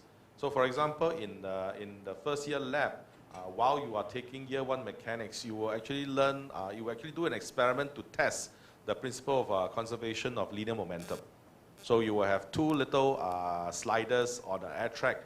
You will try to make them collide with each other, and you will actually try to get them to collide elastically, as well as also to collide in a way that is totally inelastic. And then you try to measure the conservation of linear momentum. There will be photo gates that allow you to perform speed measurements, velocity measurements, and then you try to come to a conclusion whether linear momentum is truly conserved or within experimental uncertainties. So this last bit about experimental uncertainty is something that is not familiar to JC students as well as to poly students, but it is important in the learning of physics, because in science we cannot give definite answers, because this is not religion. Science is not a religion. So we have to base all our conclusions on the kind of experimental evidence that we can collect. And if we are bad at doing experiments, then of course we can make very few conclusions. So we have to get better at collecting data and analyzing the data. So physicists are one of the best experimentalists in the world, because some of the most precise measurements we can measure down to 16 decimal places. That means we know 16 numbers for that quantity. I think that is the gyromagnetic ratio of the electron. Yeah. So that one is the most precise measurement that you can ever see. No other discipline has that kind of precise measurements. We are very proud of our undergraduate labs. Our experiments are extremely challenging, extremely difficult, but extremely fun. So you do experiments on interferometry, whether using light or ultrasound. You do experiments on X-rays, Compton scattering. You do experiments on, you learn what's a lock-in and amplifier, how it actually works, network analyzer. We use software like LabVIEW to control hardware and to do measurements. I mean, it's really fun. Our students, they hate it when they are doing it because they have to write lab reports. But then when they go out and look for a job, they say, wow, my boss asked me to write lab report, but I already know how to do it. It's nothing. It's chicken feed. So I tell my students, if you have learned quantum mechanics, nothing is hard, nothing else, when you go out and work. Next question. For physics, are there any programs that have to be downloaded onto our laptops? Yes, Python and R, because that's the required programming languages. If you want to download other things, as long as it's legal, we don't care. That's a short answer, right? Is the physics degree too general to help me find a job? So just now in my talk, I already gave you a list of stuff, kind of jobs in different industries that our students have gone into. So it's definitely not too general that our students cannot find a job. Whether it's PhD, STEM-related industries, non-STEM-related industries, our graduates they are actually presently in those jobs. What are the technical skills that I am expected to pick up during my time in physics? Maths, programming, hands-on collecting data. You'll be surprised how few people actually know how to collect data. Yeah. So until you have to go inside a lab and then think about collecting data, then you realize that it's actually non-trivial. So data science started from the premise that data is already collected, but who will collect them? So obviously, people with a physics degree. Thank you. There are courses such as chaotic dynamical systems that are not offered currently. Will it still be offered in the future? The answer is yes, after the professor teaching it is promoted to full professor. Or if that is slightly delayed, then I can teach it myself too. Can undergrads approach professors who are active researchers at the university if they have an idea for a research project and wish to work together with the professors on the project? Definitely. One of the strengths of our division is that undergrads, even when they are year one, they can just knock on the door of a prof and say, Prof, can I work in your lab during the summer vacation? The prof says, sure, come and join me. So it's very, very common. And they can just work for one semester, and after that they say, oh, Prof, I think this is not my cup of tea. I want to work with another prof. It's okay. So they can actually go around the different profs, working in experimental projects, theoretical projects, and then see what they really like. But I think Albert is too optimistic. So if your project is looking for ghosts, then maybe none of us will be able to help you with that. Oh, their own projects. Okay, your own projects may be a bit hard, but existing projects will be more possible. But our year one lab actually has a component where the students look for their own experiments. I think when Tomasz was around, he has this option where you come up with your own experiment to do. Yeah. Okay, thank you. The next question. Do I need a very strong background in mathematics for me to go into physics? Strong enough. So it doesn't have to be Fields Medal level. Of course, if you have Fields Medal level mathematics, then you should have no problem with physics. But beyond mathematical skills, there is something called physical intuition. So you need to develop that as well. So that one is complementary to mathematical skills. Basically, by not doing a lot of mathematical calculations, you can actually understand what is going on. So that kind of physical intuition, we actually need to actually nurture in our students. Some of them get it, others don't. But of course, if you come in already with a very strong physics intuition, then you will do very well. So even if your maths is not the strongest, but you need a basic level. So below that basic level, it is very difficult. And we will train you. The important thing is to have a very good attitude to be able to work hard. Yeah, and in this aspect, I mean, some people think that, I'm an A-level batch or I'm a poly batch, I will have a disadvantage over the A-level batch. Yes and no. At the beginning, you will find that the learning curve is steeper. But after that, we find that those poly students who actually work really, really hard. I mean, like last year, our top PAP student is from the poly batch. And he actually did a theoretical project with Tek Sing.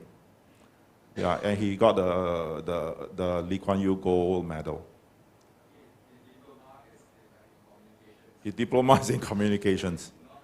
So so it is the attitude. You work really hard, and it's fine. Okay.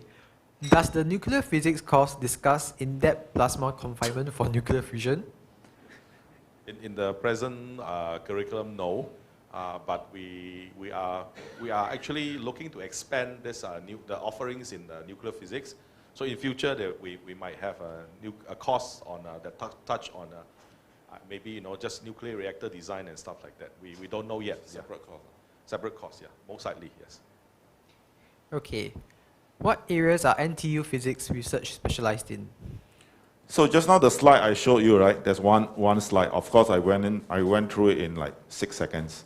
But our professors, whether experimental or theoretical, they work, I mean, across a broad range of research subjects. Condensed matter, you talk about the behavior of electrons in solids.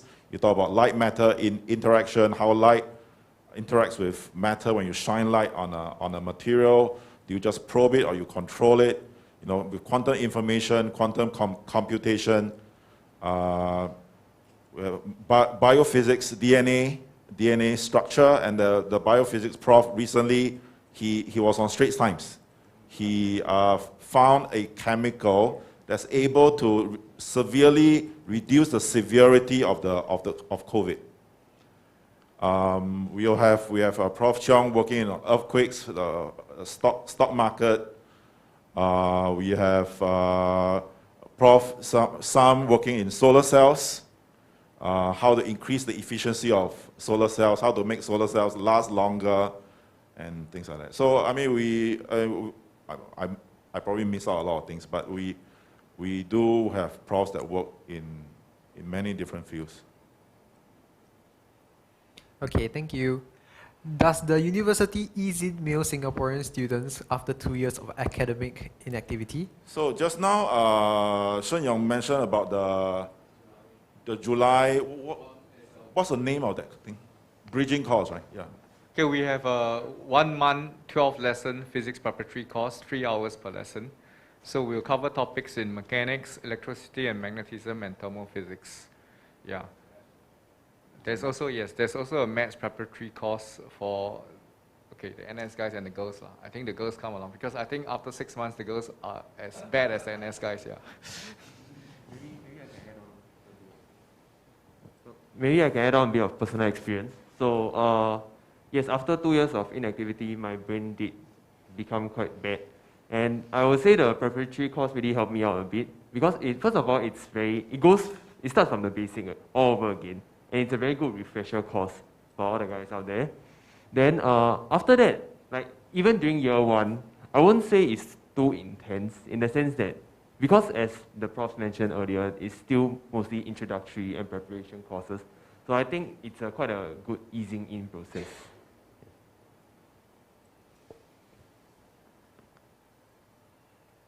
Okay. The next question. What are the differences between the applied physics with second major in microelectronics engineering program and the electrical and electronics engineering program?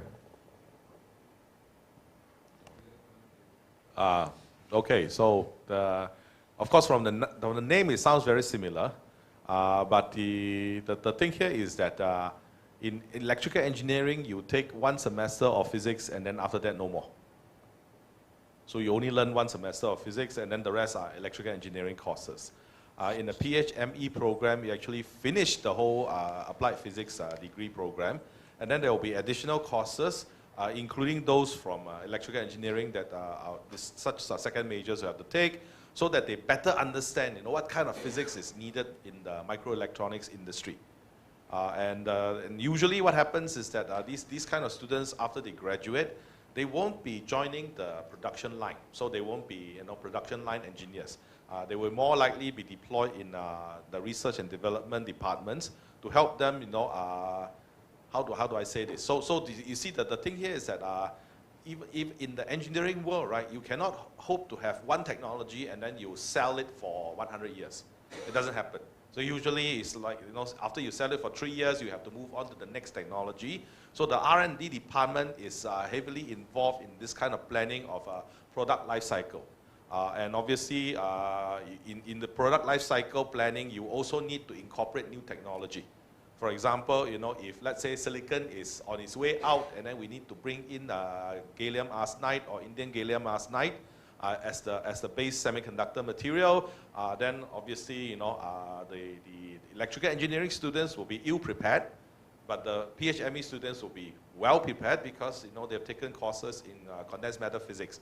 So they know the difference between, silicon, which is indirect band gap, and indium gallium arsenide, which is direct band gap. They know the difference. And of course, after a while, the engineering students will catch up. They'll learn the things necessary. But we will need PHME students in the R&D departments to help plan for the, this product renewal. Very interesting.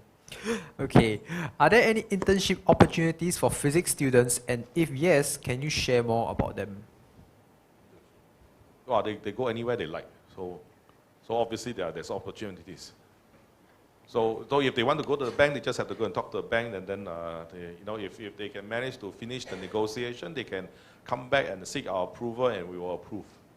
So the only kind of internship positions that we don't approve are tuition or selling stuff, because those don't require physics skills. So if they go to a bank and then they are developing financial models for them, then we are okay, because they're making use of skills that the students acquire in a physics degree program. So it doesn't matter whether it's physics or applied physics, so long as they do something that we feel is putting to good use the skills that they have acquired in their physics degree program, we will approve. So it's more up to the student rather than us. So it's not that we teach them, okay, you need to do this for this kind of internship, that kind of internship. If you are imaginative, you are creative, you can do anything.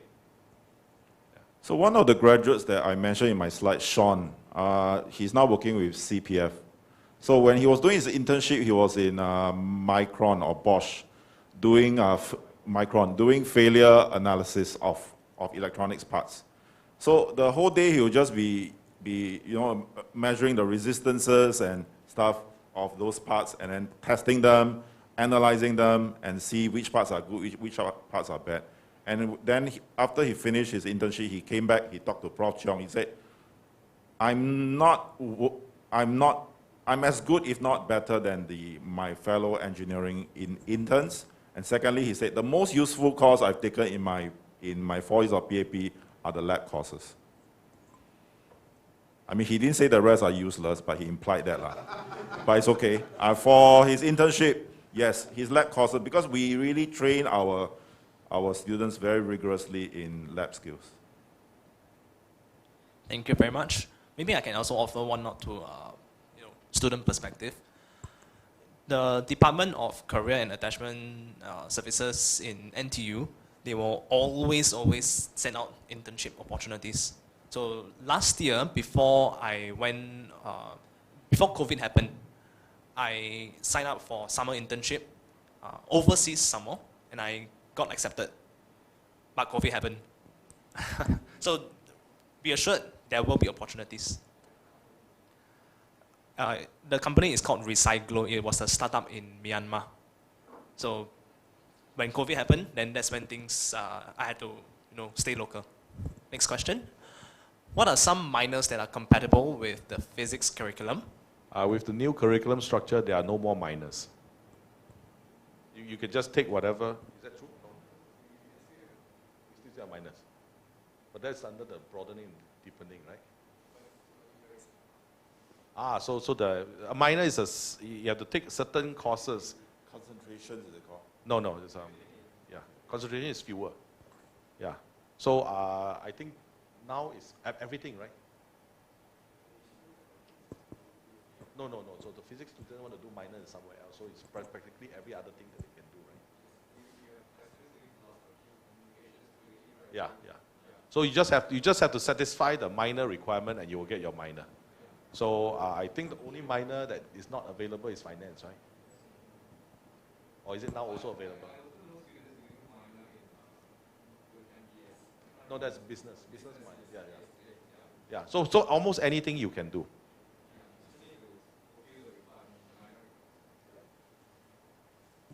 In what ways are we learning programming and coding? There are 2 courses nowadays it's not the first semester and the second semester anymore, so it's spaced out. But in the first programming course, you learn Python, and then in the second one, you learn R. So these are the 2 formal courses where students first come into contact with a specific programming language. And then after that, in our courses, you may actually be given programming assignments. For example, in the second year course on electromagnetism, the instructor actually exposed students to solving electrostatics problem using a numerical method. So you can program it in any language you like, but he demonstrated how to do it in Python. Yeah. So that will be an exposure. And of course, in our third year lab, there are actually computer simulation experiments. So students do not need to write code for those experiments, but they do need to understand, what a computational physicist is thinking when they actually do this kind of experiments, because the computational people also talk about experiments, except the experiments happen in silico, instead of in a physical lab setting. Yeah, we also have a 4th-year course on computational physics where you learn all the dirty tricks that physicists know on how to run big simulations in a short amount of time.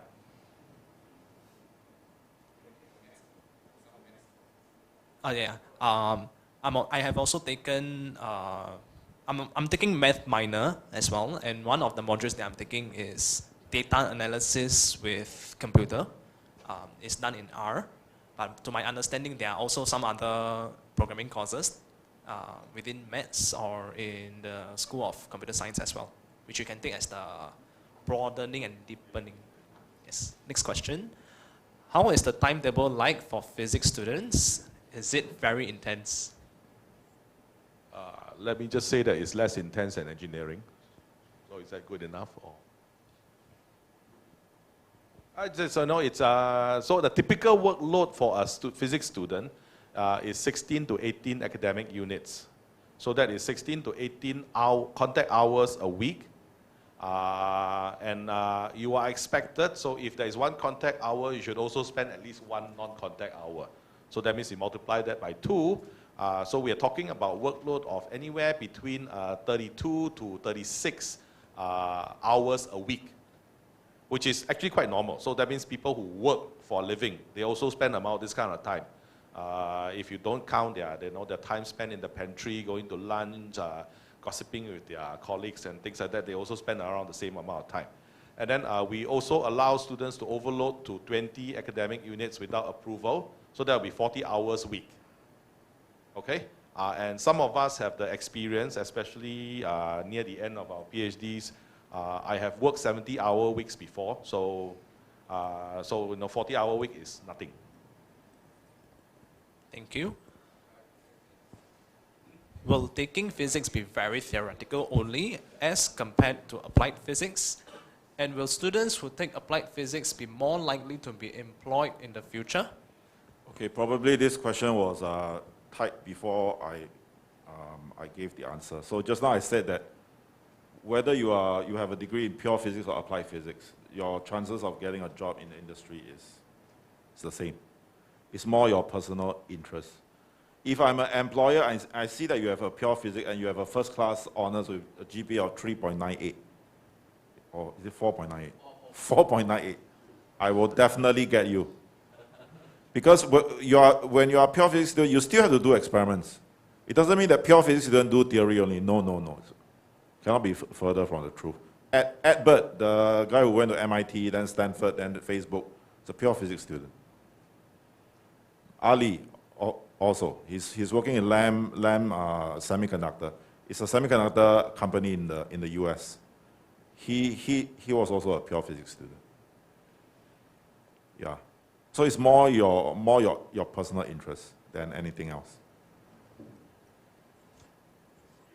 Will those taking the physics degree program but not under the CN Young scholarship be at a disadvantage in terms of opportunities in experiential learning programs? Yeah, so maybe I'd like to clarify a little bit. You know, the experiential learning that the president talked about is not simply just overseas education.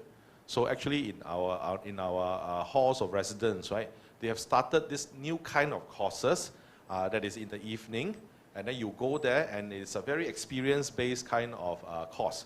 For example, in Crescent Hall, okay, there is a course called Edible Garden. Hall 9. Oh, okay. So where you actually grow your own plants, you learn how to cook it, and then you eat it. Okay, so for that course, you can also develop your own ice cream flavor. I don't know what flavor you like, but you know you can develop it, and then so it is a course, as in you will get a grade for it, but it's very experiential because you become a farmer first, then you become a chef, and then after that you become a connoisseur. You have to judge whether the food quality is good or not, and then different schools are actually coming up with different kinds of experiential learning courses for hall learning. So this open to all students, but you have to stay in the hall. So if you stay outside the hall, I don't know whether you can register or not. Yeah. Okay, another thing about maybe the person who asked the question was referring to maybe visits to CERN and all these things. Like, oh, CN Young students can go to places X, Y, Z. I'm not a CN Young student, can I go? And the answer is yes. So we have this Odyssey program. It is for scientifically inclined students who are intensely interested in research, but who, for one reason or another, is not in the CN Young program. We actually also groom and train these students so that, and they can also follow the CN Young students to go to CERN. Secondly, for these Odyssey students, we also train them to participate in international inter-university competitions. For example, a few years back, we sent our students to the IPT, International Physicists Tournament, and I personally brought the students to Switzerland. We also train, our students also go to this theoretical physics competition called Planck's. Yeah, that's this. It's a very funny name. Kick-ass competition, PLAN, whatever. Yeah, in physics. Yeah, P is for physics. Also, we do have students who go to these competitions. They do interesting projects, and they are not CN Young students. So even you are not CN Young student, but you are scientifically very inclined, you will also be given opportunities to do very interesting stuff. So maybe just a quick add-on. So as a CN Young scholar, the quick answer is no, you won't be at a disadvantage. In fact, I have many friends who go for various trips as well. And as Chinka mentioned just now, the school also blasts out email for many opportunities that you can take up. And yeah, so that's why the quick answer is no, you won't be at a disadvantage.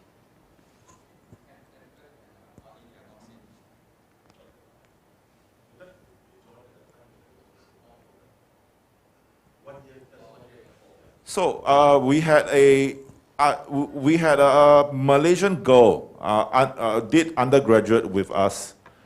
She was on CN Young, and then she was on this second major in mathematics. At that time, there was no double major, but it's a physics degree with second major in mathematics. Her math is super strong. Her physics is super strong, but she chose to quit the second major in math program just to focus on physics. So I asked her why. She said, if I want to learn math, I can learn it by myself. I don't want to learn all the boring math that's those undergraduate stuff in the course. So she ended up doing super well. She got a first class honors, went to Europe to do a PhD, and now she's back with us as an assistant prof, Nelly Ng. So you don't really have to have a double major or whatever in order to show the world that you are very good in math. So it's just your interest. What sort of computing power will we have access to in computational physics? If you mean the course, then you just use the laptop. Okay, so, but of course, if you're doing computational physics research project, then if necessary, then your professor will apply for an account for you, either on the NTU's high performance computing cluster or on the Singapore's national IHPC. It's not HPC, it's national level. Yeah. So there's a Singapore national level supercomputing cluster. Of course, regular people won't be able to get an account there, but let's say if an NTU professor say that, this is my student, he's working on a project and he needs that account, it will be given to you, and then someone will teach you how to use that account. But I guess, for most students, unless they're doing research, they won't ever need to touch a high-performance supercomputing cluster. Just overkill for just surfing the web. Unless you want to mine Bitcoin, then you need that. But in both high-performance computing cluster, mining for Bitcoin is explicitly forbidden. Last question. Can we go for PhDs directly after graduating with a bachelor's, or will we need a master's first? 99 to 100% of our students who go for PhD, they have a first class or second upper bachelor's degree, honors. They do not have masters. But it depends on where they go. So in Singapore and US, you do not need a master's. But most countries in Europe and a lot of countries in Asia, England, by right need, but so it only Oxford and Cambridge don't need. So the rest actually need. Yeah, and then in Asian universities, you need to first get into their master's program, and then after that you have to get into the PhD program before you can do the PhD. So there are two more exams. So usually the Asian universities are a very old-fashioned way. After you finish your undergraduate degree, you have to take a master's entrance exam. Pass that, get into the master's program, finish it, and then take the PhD entrance exam, pass that, and you can get into the PhD program. So just go to the US or Cambridge or Oxford or stay in Singapore. And you'll be fine. Thank you very much. Okay, I was told that we can finish up the two questions. So, next question. How many students per batch undertake in overseas exchange programs or trips? Now COVID situation, 0. Yeah, so MOE's target is 85%. But for that, we actually first need the COVID situation to blow over. And secondly, we need to have a lot more partner universities. So we are on track to establishing that number when COVID hit us. So I think in the future, if by year 3, right, if by the time you are year 3 in NTU and COVID hasn't blown over, that means COVID is here for us, here for good. That means next time your kid will be born with a mask. I'm just joking. Last question. How to get the opportunities to participate in international competitions? Join Odyssey. Yeah. Do pretty well in your first year courses, and then approach the Odyssey program director, Dr. Koh Tek Seng. Say, I would like to join, and then he will let you in. Hello. Sorry, just to add on for the previous question on the whether you can get PhD without masters. I think Prof. Chong, you mentioned like Cambridge, Oxford don't need masters, right? Okay. Technically, I think the latest information is slightly different. Technically, most Europe universities, to the person who asked this question, most Europe universities require masters, but generally it is okay to request for waiver to pursue PhD. So for example, for me, I'm going to pursue a PhD in Cambridge. Then I ask them whether it's okay to, if I don't have masters, then generally they say it's possible, but you have to go through the interview and all those selection process first. Then after that, then they will determine whether you're a suitable candidate. Because in Europe, masters is around 1 year. So if they deem that you have the, the know-how and the skill sets that their master students have, then it's okay to waive. But generally, US, if I'm not wrong, also don't need. Yeah, because their PhD in US is 6 years. So in the 6 years, the first 2 years is kind of like a mini master's already. So that's how it works. So they call it an incidental masters. Yeah, in a way. Just for fun, I give it to you. You finish 1 year of course, I give it to you. That kind of thing. Yeah, but for Europe, the PhD, the first day once you step in, you straight away go into your dissertation straight away. So it's slightly different from the US system. So I was telling you about Nelly. She did a PhD in Delft, which is Netherlands, right? So yeah, and she did not have a master's. She went there and got a PhD. In Europe, the professors have a lot of power. So if the professor say, okay, I want this student to be my PhD student, then university cannot refuse them.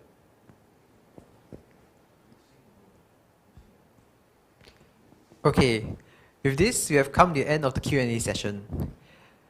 And this is all the time we have for the sharing by the Division of Physics and Applied Physics. As we come to the end of the session, do help us by scanning the QR code to complete the feedback form for today's program, which should be shown. Yes, please scan this code and complete the form. And gentle reminder that the last shuttle bus will leave by 3:50 p.m. And if you guys still have any burning questions to ask, you can still approach the professors or any of us as well, the students. Once again, we would like to thank everyone for attending this tea party, including the professors for taking time out of your busy schedules. With that, thank you for your time, and we hope to see you in SPMS soon.